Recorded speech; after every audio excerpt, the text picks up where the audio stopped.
যশোরের যশ খেজুরের রস। বন্ধুরা আপনারা দেখতে পাচ্ছেন খেজুর গাছে ওঠা হচ্ছে। মতিয়া চাচার গাছি উনি খেজুর গাছে উঠছে, আর এখন ৪র্থ নম্বর কাটা হবে। আর এখন এটা থেকে যদি নাকি রস আসে গাছ থেকে, তাহলে চিলে পাতা হবে। চাচা, এটা কি বুঝতেছেন? এটাই রস হবে আশা করা যায়। এটা রস হবে না? আর এই ৪র্থ কাটার জন্য যে দাওটা ব্যবহার করা হয়, এটা আমরা সাধারণত শেপ করি যেমন ধরনের বিলেট, ওই রকম ধরনের ধারালো একটা দাও দিয়ে গাছের যে মাথার অংশ সেটি শেপ করার মতো শেষে দেওয়া হচ্ছে। আর এর থেকেই এই চাষার পরেই হলো রসটা আসা শুরু করবে।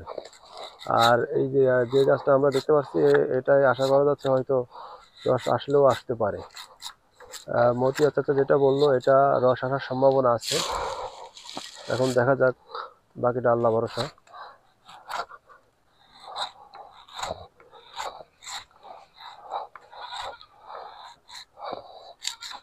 চাচা, আপনি এই গাছ কাটা শিখছেন কার কাছ থেকে?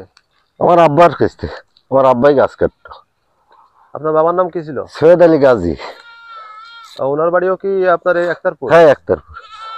আর আপনার ছেলে মেয়ে, ছেলে বা অন্য কেউ কি গাছ কাটা? না না, মানে আপনি যদি গাছ কাটা বন্ধ করে দেন তাহলে আর কাটা শেষ। আমার পরিবার কেউ কাটার মতন থাকলো না। আপনাদের এলাকায় কি আর কেউ গাছ কাটে কিনা? কাটে, আমার চাচতো ভাই কাটে, তো এবার কাটে তার শেষ। ও, এবার কেটে আর সে কাটবে না বলে? না, আর কাটবে না।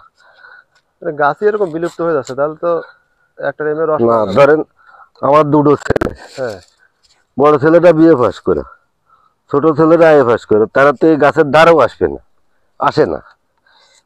কিন্তু কাজ তো খারাপ না, অন্তত নিজেদের গাছগুলো কাটা যায়।